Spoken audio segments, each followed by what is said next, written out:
Kinde ni endi ma piny Kenya chomo kanyo yiero maduong' mar higa 2027 okwa kanyo koro Rawere ma pacho ka ahinya to mago eko mawuok lora mag Nyanza mondo ne ni kinde duto ginyayo kwe ka jotelo bende okwa mondo koro thegre kod weche go eko manyalo nyayo tulo e kind oganda. Okwa ema kamano biro kanyo eko e kinde mar Rawere mantiere e boma ma Kisumu okomakore kanyo endo kod riwruoge mamoko mochung' kanyo eko ne kelo oganda kanyakla mano NIC no bagoro me kaunti ma Kisumu mar koro ne rango yore go kuma Rawere nyalo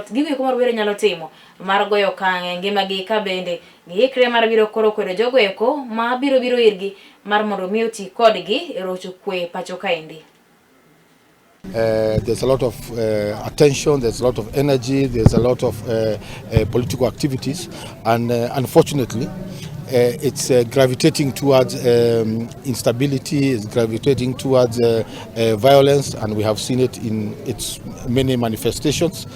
For example, one of our catch words now that everybody knows is the goons. The face of this is always young people.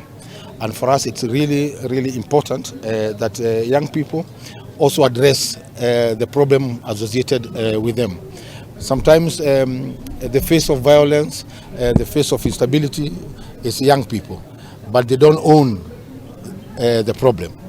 So it's important for us to come here under this, at the banner of Youth Civic Engagement Forum and Festival, for young people themselves to address the issue and to make a commitment and to make a pledge on how, first of all, they are going to disassociate themselves from this environment, despite any persuasion that they might get from politicians or anybody else who wants to use them. Should any politician or any Kenyan engage in issues of that are detrimental, that are contrary to the NCIC Act, then we